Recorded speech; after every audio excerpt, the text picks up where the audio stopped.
करीब 500 साल के लंबे इंतजार और कड़ी लड़ाई के बाद आखिरकार 22 जनवरी 2024 को श्रीराम जन्मभूमि अयोध्या में भव्य राम मंदिर का अभिषेक समारोह आयोजित किया जाएगा।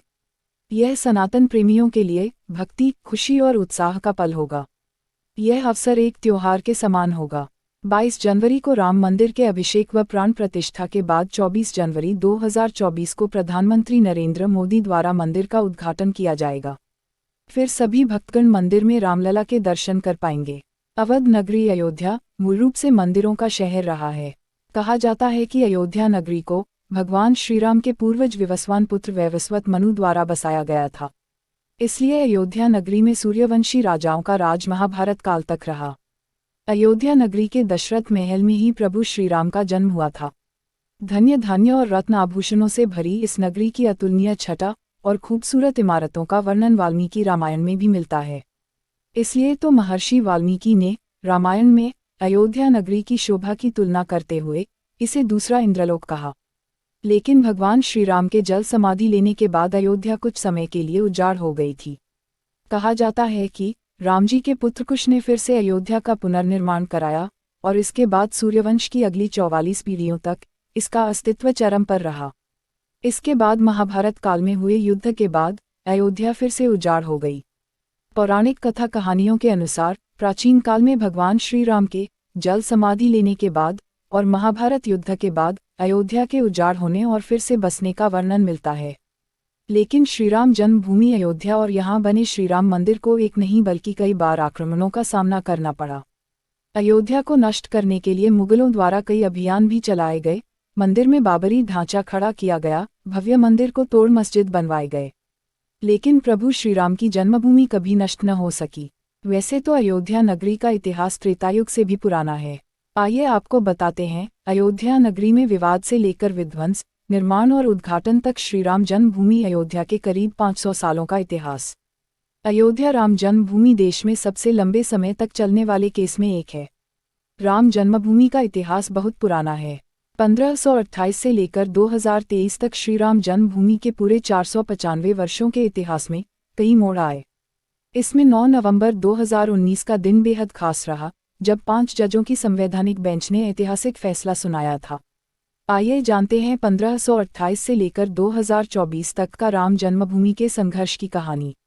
1528 में मुगल बादशाह बाबर के सिपहसालार मीर बाकी ने विवादित जगह पर मस्जिद का निर्माण कराया था। इस स्थान को लेकर हिंदू समुदाय के लोगों द्वारा यह दावा किया गया कि यहाँ भगवान राम की जन्मभूमि है और इस स्थान पर एक प्राचीन मंदिर भी था। हिंदू पक्ष के लोगों ने मस्जिद में बने 3 गुंबदों में एक गुंबद के नीचे भगवान राम का जन्मस्थान बताया। श्रीराम जन्मभूमि पर जहां मस्जिद का निर्माण किया गया था, वहां के आसपास के कई स्थानों पर पहली बार 1853 में दंगे हुए। इसके बाद 1859 में अंग्रेजी प्रशासन ने विवादित स्थान के पास बाड़ लगा दी और मुसलमानों को ढांचे के अंदर और हिंदुओं को बाहर चबूतरे के पास पूजा करने की इजाज़त दे दी। अयोध्या श्रीराम जन्मभूमि का असली विवाद 23 सितंबर 1949 को तब हुआ, जब मस्जिद में भगवान श्रीराम की मूर्तियां मिली। इसे लेकर हिंदू समुदाय के लोग कहने लगे कि यहाँ साक्षात भगवान राम प्रकट हुए हैं। वहीं मुस्लिम समुदाय के लोगों ने आरोप लगाया कि किसी ने चुपके से यहाँ मूर्तियां रख दी है। ऐसे में यूपी सरकार ने तुरंत मूर्तियों को वहां से हटाने के आदेश दिए। लेकिन जिला कलेक्टर के नायर ने धार्मिक भावना को ठेस पहुंचने और दंगा भड़कने के डर से इस आदेश में असमर्थता जताई। इस तरह से सरकार द्वारा इसे विवादित ढांचा मानकर ताला लगा दिया गया। सन 1950 में फैजाबाद के सिविल कोर्ट में 2 अर्जी दाखिल हुई। इसमें एक तो विवादित भूमि पर रामलला की पूजा की इजाज़त और दूसरी मूर्ति रखे जाने की इजाज़त पर थी। उसके बाद 1961 में यूपी सुन्नी वक्फ बोर्ड ने एक अर्जी दाखिल की और विवादित भूमि पर से मूर्तियों को हटाने की मांग की। 1 फरवरी 1986 में यूसी पांडे की याचिका पर फैजाबाद के जिला जज के पांडे ने हिंदुओं को पूजा करने की इजाज़त दे दी और ढांचे पर लगे ताले को हटाने का आदेश दिया। उसके बाद 6 दिसंबर 1992 को विश्व हिंदू परिषद और शिवसेना समेत कई हिंदू संगठन के लाखों कार्यकर्ताओं ने विवादित ढांचे को गिरा दिया। इससे देशभर में सांप्रदायिक दंगे हुए और हजारों की तादाद में लोग मारे गए। उसके बाद 2002 में गोधरा में ट्रेन में आग लगा दिया गया। ट्रेन जो कि हिंदू कार्यकर्ताओं को लेकर जा रही थी, उसमें करीब 58 लोग मारे गए थे। इसे लेकर गुजरात में भी दंगे की आग भड़क गई और 2000 से अधिक लोग इस दंगे में मारे गए।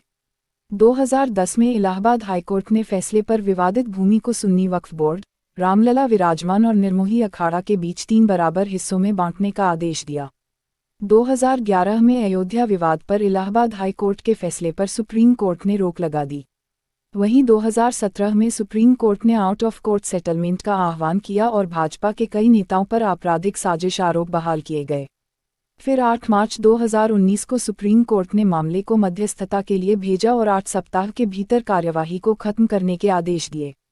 इसके बाद 1 अगस्त को मध्यस्थता पैनल ने रिपोर्ट पेश की और 2 अगस्त को सुप्रीम कोर्ट मध्यस्थता पैनल मामले में समाधान निकालने में कामयाब नहीं रहे।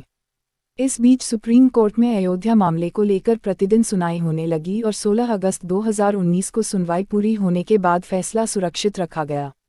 9 नवंबर 2019 को सुप्रीम कोर्ट के 5 जजों की बेंच ने श्रीराम जन्मभूमि के पक्ष में फैसला सुनाया। वहीं 2.77 एकड़ विवादित भूमि हिंदू पक्ष को मिली और मस्जिद के लिए अलग से 5 एकड़ जमीन मुस्लिम पक्ष को मुहैया कराने का आदेश दिया गया। 25 मार्च 2020 को पूरे 28 साल बाद रामलला टेंट से निकलकर फाइबर मंदिर में शिफ्ट हुए और इसके बाद 5 अगस्त को भूमि पूजन किया गया। अब एक बार फिर से श्रीराम की जन्मभूमि अयोध्या में रामलला का भव्य मंदिर बनकर तैयार हो चुका है। 22 जनवरी 2024 को रामलला के भव्य मंदिर का अभिषेक होगा। इस तरह से सालों साल चले इस विवाद का अंत होगा और रामलला की पूजा आराधना की जाएगी। एक बार प्रेम से बोल दीजिए, श्री राम लला की जय।